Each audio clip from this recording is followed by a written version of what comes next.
This podcast is for informational purposes only and is not an offer or solicitation of an offer to buy or sell securities. SNN Network, SNN Inc., and the Planet MicroCap Podcast and the representatives are not licensed brokers, broker-dealers, market makers, investment bankers, investment advisors, analysts, or underwriters. We do not recommend any companies discussed. We may buy and sell securities in any company mentioned and may profit in the event those securities rise in value. We recommend you consult with a professional investment advisor, broker, or legal counsel before purchasing or selling any securities referenced in this podcast. Welcome to the Planet MicroCap Podcast. I'm your host, Robert Kraft. Thank you all so much for the support and for tuning in. Do me a quick favor. If you like what you hear at Planet MicroCap, please take 2 seconds and give us 5 stars on Spotify or Apple. This helps with the search engines so that more folks can also discover and engage with all things microcap stocks. We're about 2 months away from the Planet MicroCap Showcase Vegas in partnership with MicroCapClub, which will be held on April 22 through 24, 2025 at the Paris Hotel and Casino in Las Vegas. Join 400 plus investors and approximately 90 companies already registered for the event at what will be the Super Bowl of microcap investor conferences. We also announced our keynote speakers, Adam Epstein, Cromwell Coulson, Ryan Telford, Andrew Walker, Artem Fokin, plus stock pitches from some of the best microcap investors, and we'll be hosting our live podcast panel. And go check out the list of presenters slated to showcase their businesses. If you love microcaps, even follow, listen, hear casually, you don't want to miss this. Registration is now live. Please visit planetmicrocapshowcase.com. See you in Vegas. My guest on the show today is Devin LaSarre, founder and editor of Invariant. I've been following Devin for a while on social media and invited him on to better understand his overall investing philosophy, and then specifically dig into an industry idea a bit further. This episode, I would say, falls into the quote-unquote the ways of seeing bucket, meaning every once in a while I have a conversation on here with someone that has a completely different way they look at investing that I find very unique.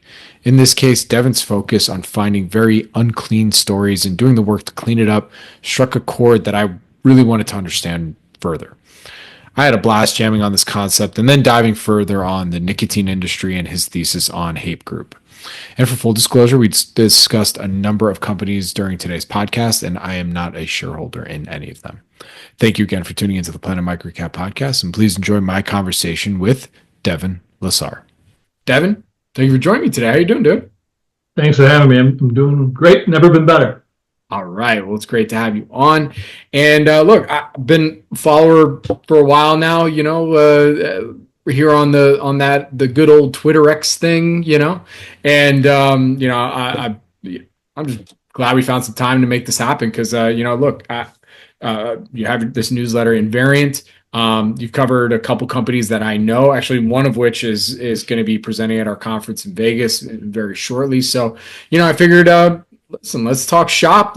I want to know more about your background, the whole bit. So, first question I ask everybody on here pretty much is love to know where your passion for investing began. How'd you come into this wide world of stocks? And before I answer, I'll say I'm actually really sad. I learned just the other week that I'm missing you in Vegas by a couple weeks. I'm going to be there later in the month, and maybe next year. Oh, yeah. I was a little sad to learn that. So. Oh no! What's later in the month? What, like a bachelor party? No, just a long weekend with the wife. So, but we got it locked in now. So you can extend it. I'm just saying. We have a great room rate at Paris. You could say, hey, do you want to do a mutual thing where we do Vegas, but then we also go to Paris? You don't tell her. That's the pitch. That's the pitch. Yeah. That's not a bad idea. I'll float it by her. I'll let you know. Oh, listen. If you need a soft sell, happy to help. If anything. Appreciate it. That is. No. To now answer your question, how did I get into investing? Truth be told, when I was young, I had no interest in investing or finance, or at least I thought I didn't. Which is odd because I was surrounded by people in finance.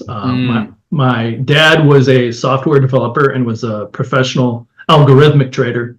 My grandfather had founded several successful businesses. My uncle founded and co-owned an insurance agency. So I was surrounded by that growing up, but for the most part, didn't really care when they were talking shop. I was interested in the traditional arts, so painting, drawing, printmaking, all that kind of junk. And specifically, I was just fascinated by the idea of you could use a medium other than words to convey, an idea or evoke an emotion or tell a story or start a dialogue between people. And along with that, art history, just absolutely fascinated by understanding kind of how the world got to where it is today through art history. I went to college for art and design. I had also taught myself how to code in a few languages. And so I had a nice little skill set, was going into design and development work. And then in college, my dad passed away. And then 2 months later, my grandfather passed away. Gosh, I'm sorry. and suddenly all those conversations that I didn't think I cared too much about when I was little, I'm like, was really missing those, right? And I think to maybe maintain some kind of connection to both of them, I started reading a few finance books, and then very quickly realized that much like art was a lens for me to try to interpret and understand the world, for the two of them, finance was their lens to understand the world. It wasn't just about, trying to increase X dollars in the bank account. It's really trying to make sense of the world and your place in it. And once that clicked for me, I kind of became a bit obsessive. And over the years, I had some success in design and development. Ended up, lucking out working for a couple really successful companies. Saved a couple bucks, and then by the pandemic, I realized I was spending about 90% of my time on finance and only 10% of my time on doing what I was previously, doing, design and development. And I had made a conscientious decision of, this is where my passion really is. This is what I want to do. And, life is too short to not, if you have the means to chase what you really want to do, you're doing yourself a disservice not to go that route. So, so transition then. Part of that was deciding, hey, I want to refine my process. And part of that is really empowering myself with writing. Like writing is radically important. It's difficult to really know what you know until you can put it down concisely into written word, right? It's not about note taking where you just do like 10 bullet points and then it's like, wait, I thought of something. Let me write down that word and circle it and draw it over here, and just cluttered, right? When you clean it up and you have to really write something, you realize where the gaps are in your own thinking. And in 2022, I launched Invariant. It's just a way to cast my thoughts out into the world and connect with like-minded people. And here we are. So fast forward from that beginning, in college, almost 2 decades, and here we are. Dude, that's awesome, man. Thank you for that full background, dude. And man, I was like, I just was right there with you because a lot of that resonated with me. Very similar stuff. My father's an investment banker forever, and you just sometimes hear some of that stuff in the kitchen table, and try not to. Some of it was just hot air, and and then it's always in that college time. That's when you start. Actually, for me, it was he was like, hey, do you want to try this? Because I didn't know what I wanted to do yet. And he's like, hey, why don't you come to New York, do an internship at Wall Street? And, my soon-to-be boss was like, because I asked him, I was like, what should I read? He was like, you should read One Up on Wall Street. And that was when I was like, all right, this is pretty dang interesting here. Coincidentally, it's one of 2 books that really, really hooked me.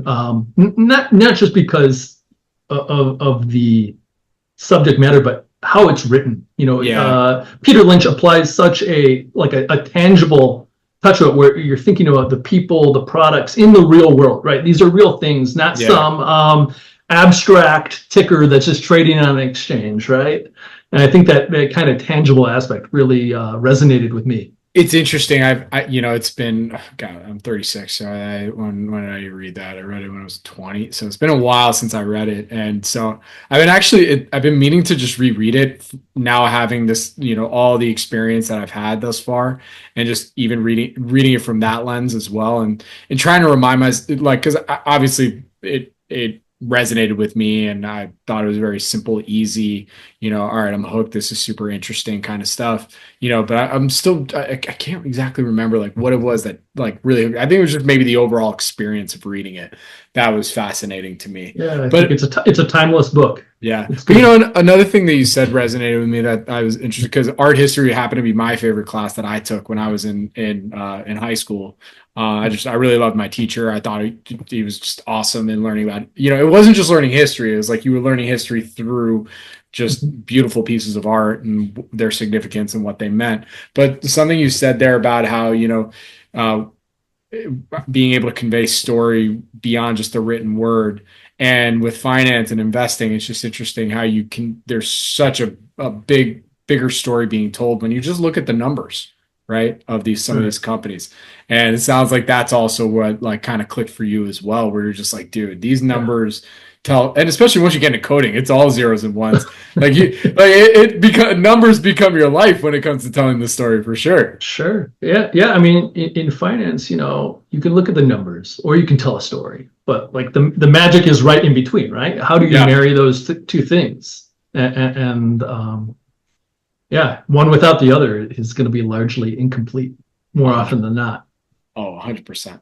So you said, when 2020, when you kind of started to think about going full time, what would you say was the main, well, it sounds like you're spending most of your time. Sorry, I'll rephrase it.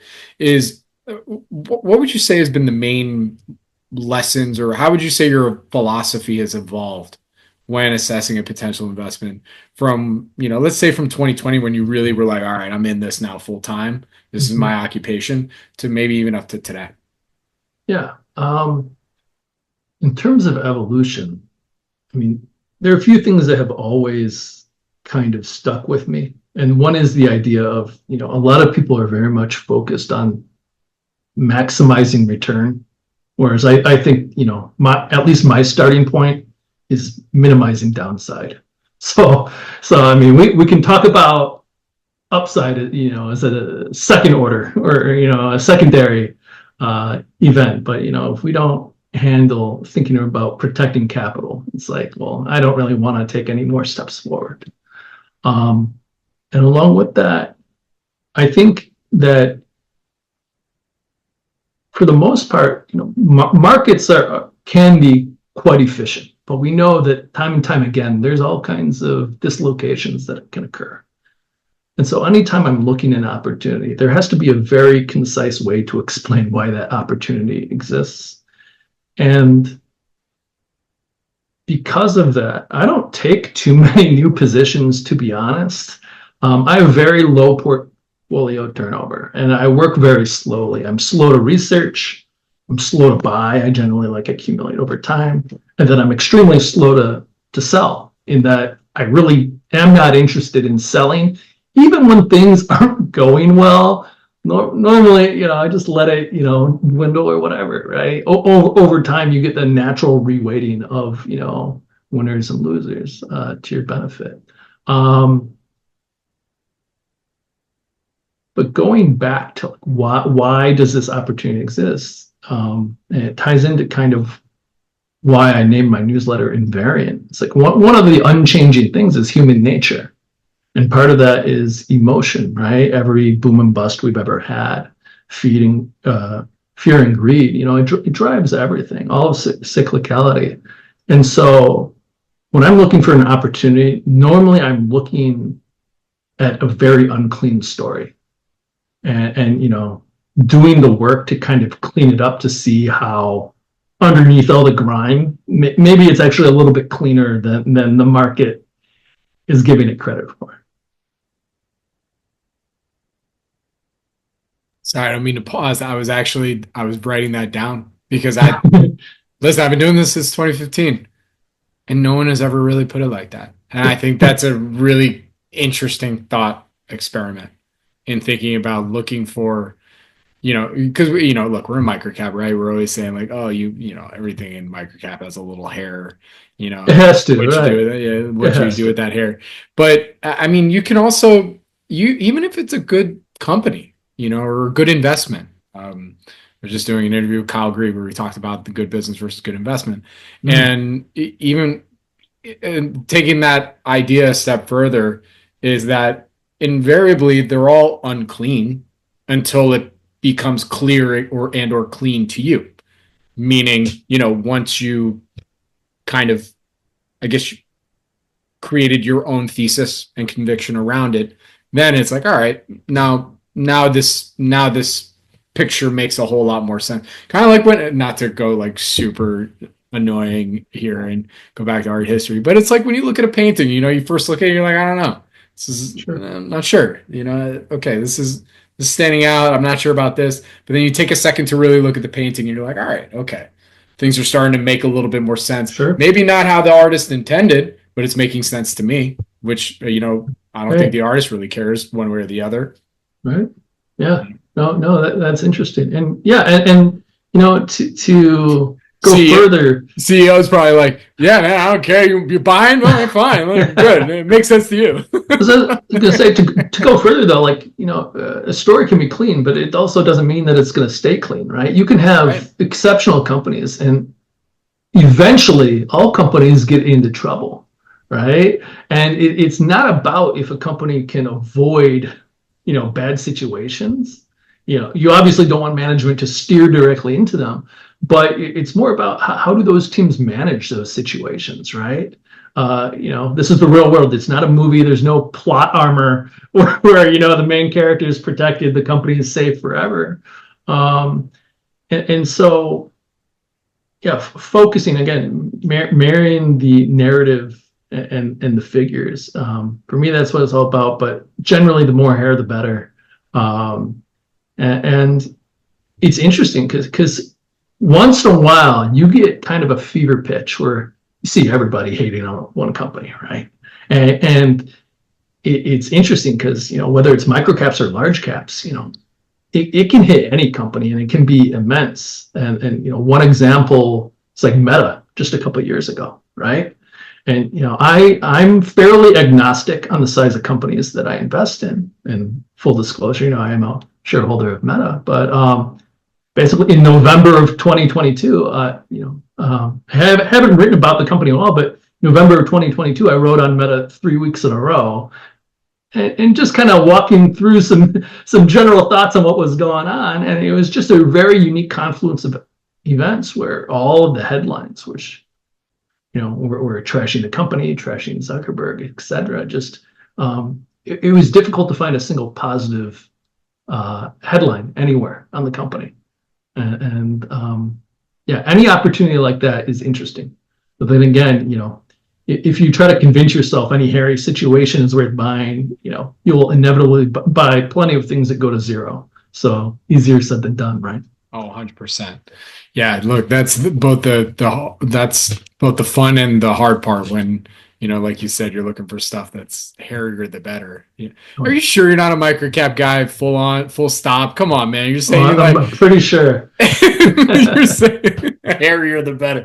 I'm like, dude, I got a list of 1,000 names. Right. Hairier the better, Yeah, I mean, truth be told, I really didn't get into microcaps for most of my investing career, and since I have low portfolio turnover, they make a smaller portion of my total portfolio, and it statistically will probably stay that way for some time. But that's just the nature of how I operate. Of course, and I would assume you could probably answer this for yourself, but like, all right, so now I know you kind of alluded to some of your criteria, and I don't know if your first checkbox is hairier the better, but I'd love to know from your perspective, what does that full ideal investment or that setup look like for you? What's some of that criteria, all the checkboxes? So the ideal investment for me, it doesn't look like an investment at all to start. It is discovered by just reading I generally don't use screeners as a way to try to find ideas. I spend a lot of time reading about business and then also just anything I can get my hands on regarding history, trying to understand how did any particular industry evolve to get to where it is today. And just as I'm reading, whether it's a book or an article or something, I'll come across some little part of some value chain in some industry I didn't know existed yesterday. And something just clicks or go, that's interesting. Let me start diving into this. And you dig into the industry, you dig into the value chain, you dig into the players. And I really first approach it from a market perspective of understanding, okay, who are these companies? Who are they serving? Who within these companies, relies upon one another, and how? And once I understand kind of the market, I dig into the operations that are publicly traded.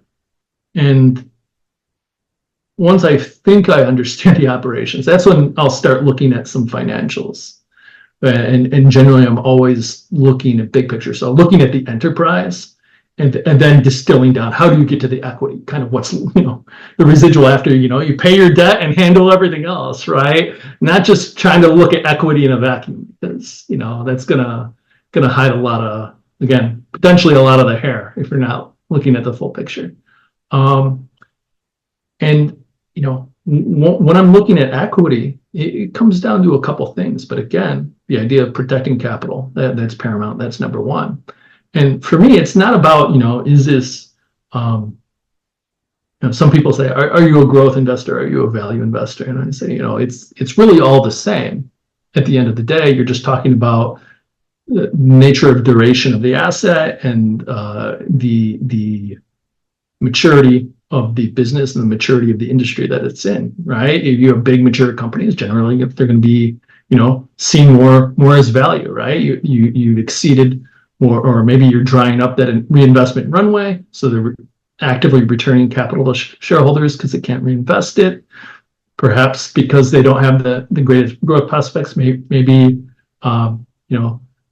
they appeal to one set of investors or another, but because of those capital returns, you can kind of think of the rate of capital return as short duration, whereas growth companies, right, generally nascent companies or younger companies, younger industries, growth is a function of, right, taking capital, reinvesting it, and what's the return you get on that over the long term. And long enough runway, yeah, you get a lot of growth, but you're deferring those capital returns for a date much, further into the future, right? But I'm agnostic between the two. It always comes down to, for an investment, the price you pay. I think one word that I kind of have a problem with is like the idea of like quality. I only invest in quality companies. It's like, okay, it's like, well, all companies like have qualities, right? What can be a quality company? And maybe you covered this on the previous episode. You mentioned like not every quality company is a quality investment and vice versa, but like at the right price, like I'll buy just about anything, right? Unless it's clearly bankrupt tomorrow and there's nothing I'm recouping from bankruptcy as an equity holder, like I'm interested in buying just about anything. We're getting more philosophical in year 10 here of Planet MicroCap than maybe we have, or maybe we're hearkening back to a yesteryear in our philosophical days. But when because we were talking about, I think, an individual's investable universe and limiting factors that can stop you from potentially looking at something and maybe missing it. Sure, it might be out of your core competency anyway, so maybe it's no harm, no foul because it's not something you understand or want to understand. Sure. But the idea of having a preconceived notion of what quality is without defining it for yourself can be a limiting factor, no doubt. But if you have at least what your definition of quality is, and if you don't see what you missed as because for you it's not quality, is that a limiting factor, right? That could also just be like, all right, well, this is how I define quality, or this is what I define as like what I'm looking at. Okay. That's for somebody else. That's fine. All right. Devin can buy the hairy stuff. That's fine. Yeah, no, that's totally fair. And perhaps, going back to your question of like, what's the big thing, that I've grown with and learned over my time investing? It's that I don't think there is one right way to invest, and anyone preaching right some kind of dogma. I mean, I think that's kind of crazy. I mean, I think more important than anything else is to understand your own disposition and come up with a framework that aligns with that. Exactly. Right? Yep. Like if you're trying to fight how you're personally hardwired, like you're going to have a hard time. Like maybe you still, reach whatever levels of success you desire, but probably harder than doing something that aligns with you internally. And probably more importantly, I think if you're operating in a way that aligns with your disposition, you're probably going to be more fulfilled in your day-to-day work, right? Well, yeah. I mean, it goes back to this idea of clean versus unclean. Man, I really freaking like how that's framed because, it really applies across the entire aspect of the practice of investing, because let's say you got a winner and you pick that stock using somebody else's conviction, how good does that really feel? I mean, yeah, some people will listen to that. I don't give a shit. Like I made money. It's fine.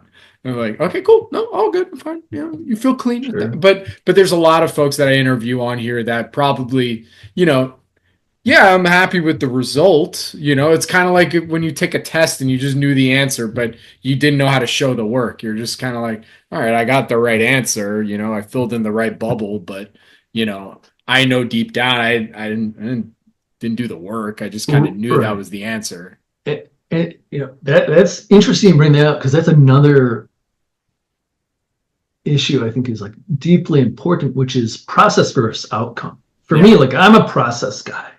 But I see so many people that are strictly focused on the output of any single event or any single choice. But if you don't have a process that works for you and you don't hold conviction in your process, then you're probably going to run into some big issues down the road. And just focusing on outcome. Yeah, I mean I think that's really dangerous, and I see a lot of that kind of going on. By the way, again, these are all very subjective themes. Look, whatever let's say, to use our theme of the day of clean versus unclean, whatever is clean versus unclean to you is different. Devin, for me, this, that, you could walk into my house and think it's the cleanest thing ever, or you could walk into my house and think it's unclean. Like it is all very subjective. So I'm not trying to be judgmental. We're just really saying that like, it's really just, and again, this is something we've preached forever, is that it's just important to have a process, at least something, so that you can just sleep better at night, So even if you're wrong, you'll be like, all right, you know what? At least I knew I had a process and I can learn something from that, at a minimum, And that's really what it comes down to with investing just in general, but especially in small micro caps, because you're going to lose eventually, hopefully not too bad. You're going to lose eventually, and it's going to be the best thing that you can do is at least understand you had a process or no process going in, and you were able to at least learn and, adjust from there and whatnot. So, look at us being all full of stuff. This is great. So let's, going on the idea criteria for potential investment, ideal investment, I'd love to do an example. I mean, you can name a name if you want. I mean, you've publicly talked about Haypp. I hope I said that right. I've been wanting to get them on the pod forever, but they're actually going to be presenting in Vegas in a couple months here. But let's say using Haypp as an example for your process, ideal investment. How'd you come to find it? What about it was interesting? And ultimately, why? I'm assuming you're still a shareholder. I'm still a shareholder. Yes. Okay. Yeah, and maybe addressing some of the hair that you saw, and how you made it. How you cleaned up the grime for yourself. Yeah, well, we'll see. If there was, I don't, No, they're reporting their Q4 next week, so who knows? We'll get some more light, shine onto the darkness. No, I mean, there's no doubt about it. There's a little bit of hair right now, but for the most part, it's important to differentiate between what is short-term hair and long-term hair, right? And like for me, I told you I really don't like to sell things, and I'm generally thinking very long term. One of the big advantages of just managing your own money is, you can have a very long holding period, and you only have to rationalize your buy and sell decisions really to yourself, right? And so with that said, when we look at a company like Haypp, there's been some challenges recently, but there's, at least from my point of view, nothing that stands out as something that's necessarily a long-term, structural challenge to the business. And certainly nothing that contrasts with what I had painted when I first wrote up my thesis on the company, at least. I didn't really discover the company. I assume Jason Hirschman will be in Vegas this year. Yes.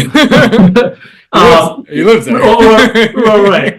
I mean, he could have been overseas or true. He could have been busy this year. This is true. He could have been busy. Yeah. So I knew. I gave him the dates in October. Okay, let's just say. No, yeah, fair enough. No. Yeah. So I knew Jason's name, but I had never interacted with him until he had reached out to me. He had come across my Substack notice. I write a lot about tobacco and nicotine, and basically said, "Hey, would love to talk about the industry. Could you spare some time?" And he's a very generous guy. He offered to pay me. I said, "Hey, let's just chat. I'm gonna take your money. I hope I can have some answers for you. I'm sure we'll both learn something." And we ended up talking for quite some time. I walked through a bunch of things I was seeing occurring in the industry, and then I think maybe an hour in, I paused and said, "Why are you asking about this? I'm talking about all these big cap companies. I know these aren't probably what you're looking at." Said, "Hey, we're interested in pouches and looking at this company. Take a peek. Let us know what you think." And I did, and at least for me, I saw several points that were I found captivating, and immediately led me to do a bunch more research on the name. Reached back out to him. He connected me with Gavin O'Dowd, the CEO. Talked with them now maybe half a dozen times, since I first wrote it up, and yeah, here we are. But should I give a little overview of the company if the listeners give a quick. Yeah. So Haypp Group, they operate Sweden, Norway, UK, Germany, Switzerland, US, selling pouches and snus. They've been facing a couple of issues. One was revocation of their snus license in Sweden, largest of the core markets, and then facing some issues in the US, namely they got sued by San Francisco, and because of that and some changes on a state level, pulled out sales of California, have also paused some sales in other states. Along with that, they've been facing some supply shortages of Zyn, which is the most popular nicotine pouch in the US. With that said, in my research and talking with management, there's nothing here that necessarily derails a thesis, a long-term trajectory of what I think this company can achieve. And I think at the very least, these are all very good opportunities to have the management show their mettle and show their abilities to navigate these situations. And so far, just the other day, it seemed to be that I found a workaround regarding losing the snus license in Sweden by purchasing a separate company that owned a similar retail license that was issued by a different location. So the same body can't simply revoke that license as well. So even if through the appeals process they receive a unsatisfactory outcome, they have kind of a plan B for continuing to still sell in Sweden. Regarding the US, there's not a lot the company can say regarding California, just because I'm sure they in California are working towards a settlement right now. but not the biggest issue in that California had already passed some flavor bans, growth had stalled out. But perhaps another issue that will be maybe more visible in Q4 and even in Q1 of this year will be because California was paused. It's also a market where they sold a large amount of their traditional oral tobacco products in the U.S. Made up a small percentage of total sales. Nonetheless, they decided to wind that down at the end of the year. So basically in December, you see all their SKUs of those products basically go to out of stock. They'll lose some operating leverage, which isn't what you want to see, especially when they just invested in kind of refitting their warehouse in the U.S. with fully automated infrastructure to handle, greater sales velocities. But at the end of the day, really, if you think that pouches are growing by X rate per year, you're going to see a step up in the online channel in terms of penetration, and you see, number of users and usage occasions going up along with the number of different products on the market over time. None of these things are really affecting when you're thinking about the company 3, 5, or even 10 years out. And it's really just a matter of, what kind of operating leverage do they lose? Does this affect their ability to reinvest into their runway? And, how well are they going to handle these events and then communicate them with the shareholders, right? Really want good communication as much as possible, at least obviously, like, pending settlements or litigation. Not a lot to be said, but for the other things, you want them to communicate as, transparently and as cleanly as possible. Very good. So, what was, you've clearly done a lot of work, obviously, not just on Haypp. Okay, so it's a Haypp Group, not a Haypp. Haypp. Apparently nobody cares. I've traded. I used to say Haypp, and then I trained myself really hard to say Haypp. And it's all over the place. It's whatever. For sure. Let's talk in general, because you did come out with this article very recently, or I think it was your most recent article. No, it's not your most recent article, but you put it out on January 5, just about the nicotine basket and also just the U.S. nicotine market on the outlook. And, you really do. You said it just now, and that was the main reason why Jason hit you up, was that you've done a ton of work on, tobacco and nicotine industry. Just kind of curious from a general perspective and macro outlook. I know that would probably be another 2 hours, to spend on this, but sure. What are some of your quick takes on, where this market is in this life cycle here in early 2025? We all know that there's secular decline in the U.S. and in smoking cigarettes. I don't know. I know everybody pops a Zyn pouch nowadays, and I think it was RFK Jr. during his confirmation hearing. He popped so like it's clearly so for those that just aren't really familiar with where the industry and sector is at, and give us a quick overview here. Quickly, I'll tell you, I came across the industry as one of the first industries I really wanted to study in depth. I was looking at all kinds of different companies, learning about industries, and in what was it, a couple of years into investing, 2010, I started looking at Altria. And in my head, I had this idea that, I know that there's fewer smokers in the U.S. than ever. Volumes continue to go down. This company must be, left for dead, right? Their days are numbered. And, I dug into their history, dug into their numbers, started to learn about them. I'm like, I couldn't believe that basically their earnings were nothing but up and to the right. Essentially, and prior to splitting with PMI, original Philip Morris, best performing, equity through the prior century. And looking into the industry, I discovered something that really went against, the prevailing narrative that I think most people believe, and what I certainly believed at the time, which is, volumes are shrinking, and these are, going away in a couple of years. It's like, no, there's a lot of different factors at play, but you have installation via regulation, you have, remarkably high margins, super high returns on assets, returns on capital. For the most part, the legacy business requires very, very little maintenance capex. So very, very high, margins, then very high free cash flow conversion, along with pessimism surrounding the core business. You have all kinds of things like ESG mandates that are restricting capital from owning these companies. So you have a lot of people that are even just, divesting them for nine financial reasons, which for me, I spark up.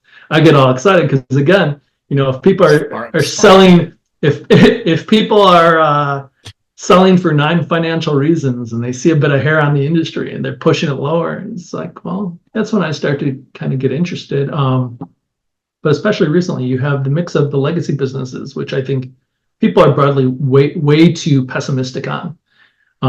There's, you have secular decline rate. You have transition to next gen products, vaping, nicotine pouches, heated tobacco.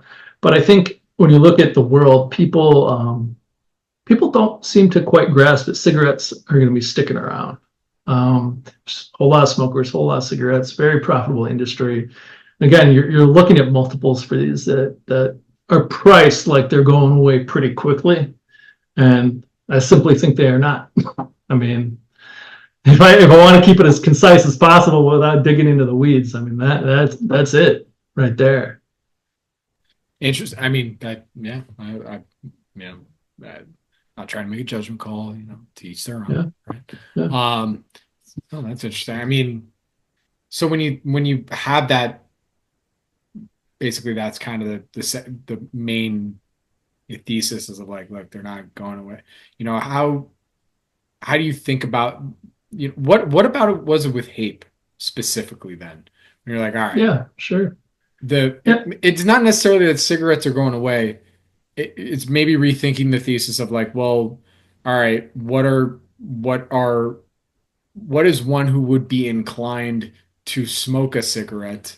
What are the products available to them that, because this practice is not going away of seeking some sort of short-term relief for right. Yeah. So you're spot on kind of with the initial thought there, which is like I think nicotine and the human experience are forever intertwined. Those are never being separated. Yeah, right. Too much. 700.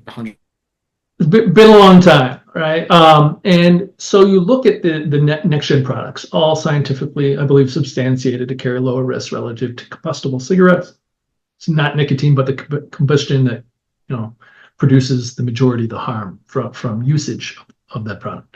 And so there's a couple interesting points, which is when you look historically, the majority of the value produced and retained has been at the manufacturer level of these products. They're the people that own the brands. It's just intangible, the brand equity of something like a Marlboro or Camel that produced obscene amounts of wealth for over a very long period of time.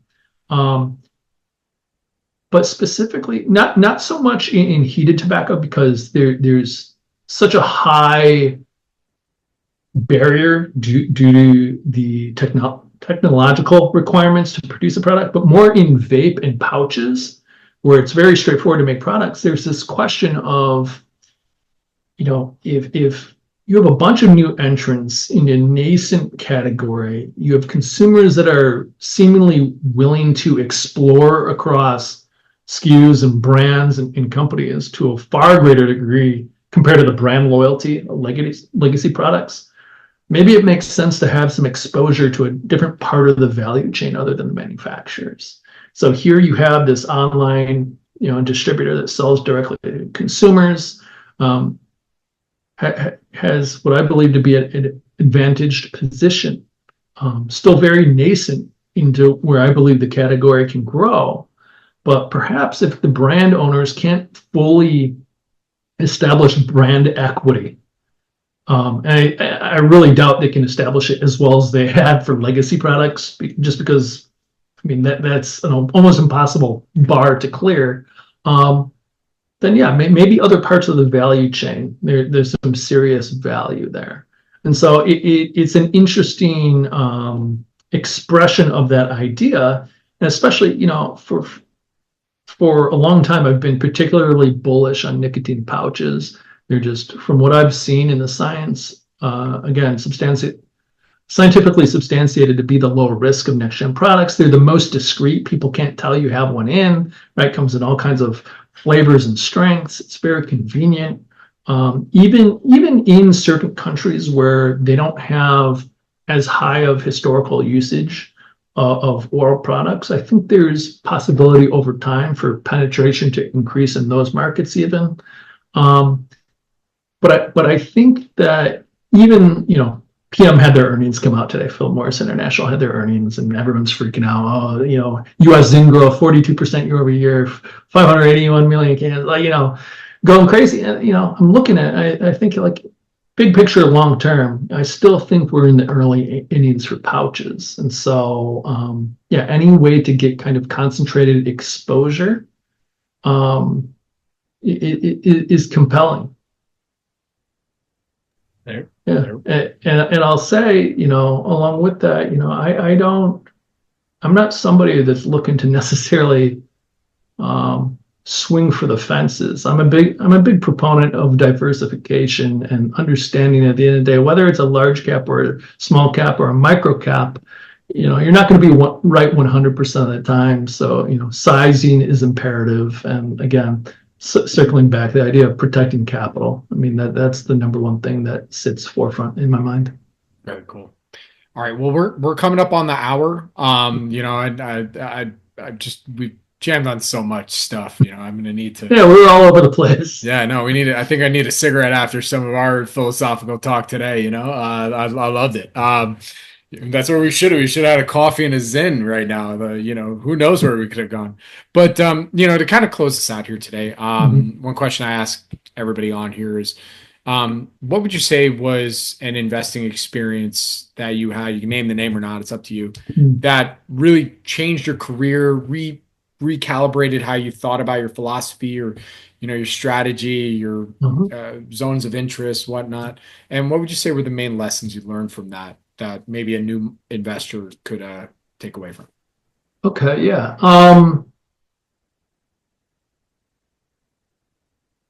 We'll go with one, maybe a name probably everybody knows, which is Apple. Bought Apple in 2010, kept buying until 2015 or so. Didn't sell a share until 2020.